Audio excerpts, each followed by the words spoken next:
So obviously we've now seen what the new F56 JCW looks like. Well, I thought it'd be fun to do a side-by-side comparison with the pre-LCI 2 F56 JCW. Now the car behind me is obviously not a true JCW, but it does have the styling kit. However, that car right there is a true JCW. So let's dive in. We turn our attention to the F56, or in this case, the F65. Now this front end is identical to the F66 JCW, except for the fact that this vent is open on the JCW. Now, if we come over here to the original John Cooper Works, you'll notice a much more elaborate aesthetic. Lots of vents. Now this is also around the time frame that car companies, especially Honda, were doing vents galore, big grills, lots of vents. There was so much going on like that, it was a styling thing at the time.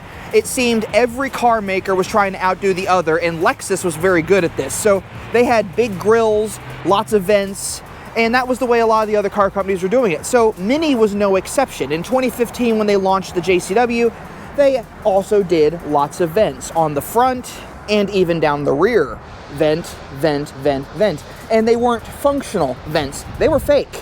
So they didn't really do anything of purpose aside from give the car a more aggressive look.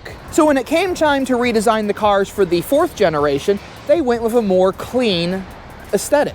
As you can see, very minimal vents along the front. This is not functional. That one on the actual JCW is functional. And then, of course, the vents in the front grille are functional as well.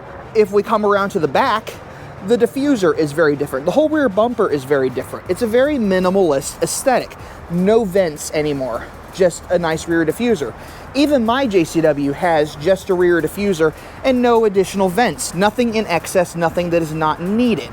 Now, on the JCW, you do have a exhaust that comes out the rear, which this one being a Cooper S does not have that. You come over here, you have a twin exit tailpipe, along with that panel that you could also put a diffuser on, and a few other things if you were to add those upgrades to the JCW that is typically common with this generation. Lots of accessories. Mini is doing the same thing with this generation. They started to do a lot more canards and accessories and upgrades to make the car even more JCW-like.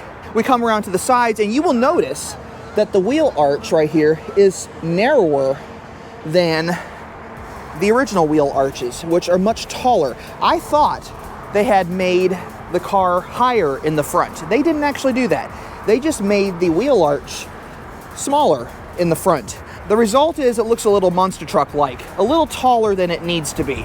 Now you come over to this car, it's much lower. This car is probably on the Pro suspension as well, and we'll get to that in a future video. But the suspension's much lower, and as such, they shaved off the inside of the wheel arch so that it clears when you're cornering and not scrape the wheel arch. Now, unfortunately, it will still scrape the wheel arch. I've done it on numerous occasions. Now, the other things are, they do have the same engine. This car being a 2019 has a B48 JCW engine. This car, if it were a JCW, would also have the B48 JCW engine. However, on the newer cars, the JCW gets 280 pound-feet of torque, while the previous generation gets 235 pound-feet of torque. 228 horsepower on both of them. The headlight placement has changed, and it's very obvious when you have the two side by side. Look at this one. Look how it is leaned back quite substantially. And then you look at this one, much more upright, very R53-ish when they did that. Now, yes, you'll also notice the absence of a hood scoop on the newer cars. But aside from the fact that this one's using an Venturi intake, the hood scoop never served any functional purpose. It was purely decoration. However, you could use it to distinguish between an S, a JCW, or a Cooper. So there was that. Now, with the newer cars, aside from the JCW grille and front end, a Cooper and Cooper S are very hard to tell apart aside from an S badge on the grille. Essentially, the cars have gotten very simple and very minimalist in aesthetic.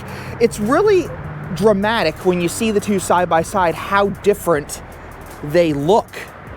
I mean, they look very, very different, but these two cars have a lot more in common than would appear, and it's mostly underneath the structure. They still use the UK L1 platform, which has now been upgraded into the new F AAR architecture, but it's still the UKL1. They just give it a different name, and they're still using it for the Mini. But there's a lot of other things that have changed. The wheel track is even wider because the JCW brakes have been redesigned. You still have large discs, but you do have different brake calipers, which means you can have a more concaved wheel versus a convexed wheel as with the previous cars. And that's because the brakes on the new cars are now done in-house, whereas the previous ones were outsourced to Brembo. So there is that difference as well. But it is interesting to see the two cars side by side. This one having much more of a contour, very different look to it, and then this one having a very minimalist, very simple, almost boxy aesthetic in a way. I just realized the front bumper on this one looks a little bit more squared off here than on the previous cars. Now, I have pointed this out before, the core support on the newer cars. If you go to the side and take a look at it, it is much flatter, more squared off on the nose. The front end of the car is basically about 1/2 inch shorter. You come over to the old car and you see the curvature of this piece. There is a lot more curve outward than there is on the newer cars. On top of that, there's a lot more grille here than there is on the newer cars as well. Another thing that changed with the cars was this particular bonnet or hood is much heavier than the newer one, and as such you can lower it and drop it and it will shut. But this one being much lighter, you bring it down and you have to throw it in order to shut it. Now, a true side-by-side comparison of the interiors. Very minimalist interior, very different.